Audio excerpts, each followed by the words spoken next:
ตื่นเช้ามาเนาะจ้ะกะจับโทรศัพท์เลยถามว่าดีบ่กะบ่ดีเนาะจ้ะเพิ่นแนะนำว่าเฮาตื่นมาใหม่ๆนี่เฮาต้องแบบว่าอย่าจับโทรศัพท์แต่ข่อยก็มาจับโทรศัพท์แล้วก็เช็คข้อความเพื่อนๆอยู่ใน Facebook แล้วก็ตอบนะจ๊ะเนาะแต่เบิ่งตอบข้อความหรือตอบคอมเมนต์ของเพื่อนๆนี่ก็ใช้เวลาแล้วเนาะจ้ะบ่ทันได้ลงคลิปลงหยังเลยไปเฮ็ดกิจวัตรประจำวันก่อนผู้เพิ่นสำเร็จเพิ่นบอกว่าตื่นเช้ามาก็โพสต์เลยเนาะเพราะว่าเพิ่นมีคลิปสต็อกหรือว่าภาพสต็อกหลายๆเนาะจ้ะถ้าเฮาอยากสำเร็จก็เฮ็ดตามที่เพิ่นแนะนำเนาะเฮาก็อยากสำเร็จอยู่แต่ว่าเฮาอาจจะเฮ็ดตามที่เพิ่นแนะนำบ่ได้เต็มร้อยเฮาก็ค่อยเฮ็ดไปอะจ้ะไผๆก็อยากได้เงินเนาะจ้ะเนาะถ้าเฮาบ่หยุดลงมือทำสักมื้อนึงเฮาก็สิได้เงินคือเพิ่นล่ะเนาะข่อยคิดว่าจังซั่นเด้ถึงมื้อนี้จะยังบ่ทันได้เงินเนาะจ้ะแต่ว่าถ้าเฮาเฮ็ดทุกๆมื้อนี่ข่อยก็ถือว่ามันมีการพัฒนาในตัวของเฮาเองเนาะในการเฮ็ดออนไลน์การลงคลิปการตัดต่อทุกอย่างอะจ้ะมันคือการพัฒนา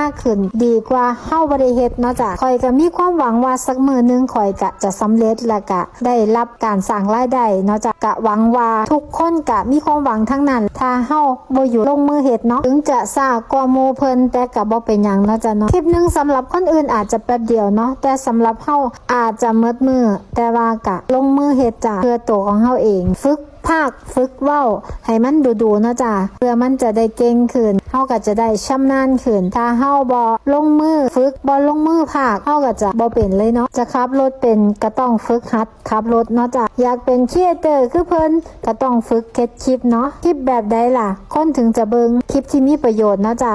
ถ้าเฮาบ่สามารถเฮ็ดคลิปที่มีประโยชน์ได้เฮาก็ฝึกไปเนาะคนเฮามันก็ต้องมีเริ่มต้นจากศูนย์นับไปเรื่อยๆเป็นพันเป็นหมื่นเป็นแสนหรือจะเป็นล้านเนาะเฮาก็เริ่มไปตั้งแต่มื้อนี้เฮ็ดบ่มีมื้อหยุดถ้ามันสิบ่สำเร็จก็สร้างมันเถาะแต่ก่อนข่อยก็คิดว่าจะเฮ็ดคลิปหยังเนาะแต่ละมื้อแต่ละเว้นเนาะเฮาคือคิดหลายนี่มันถึงบ่มีคลิปที่จะให้เฮาเฮ็ดเนาะแต่ถ้ามีความคิดว่าฉันจะเฮ็ดคลิปแล้วก็ลงโพสต์ลงคลิปมันก็จะมีเองเลยเด้แต่ว่าถ้าเฮาไปคิดว่าโอ้จะเฮ็ดคลิปหยังน้อนี่มันสิบั่นทอนความคิดการคิดคอนเทนต์ทันทีแต่ถ้าบ่ได้คิดในจุดนั้นนี่มันมีอยู่เด้จ้ะเว้าไปเว้ามาก็ขอกินกาแฟดำก่อนเด้อจ้ะให้มันสดชื่นอิหยังก็เป็นคลิปได้หมดเนาะกินกาแฟเพิ่นก็เป็นคลิปได้ปลูกต้นไม้เพิ่นก็เป็นคลิปได้เนาะเฮาสิอยากเฮ็ดบ่แค่นั้นเด้ข่อยก็หวังว่าตัวข่อยนี่ล่ะจะบ่หมดไฟเนาะบ่หมดไฟบ่ไฟหมอดบ่ไฟดับคือทุกเที่ยเนาะจะตั้งใจ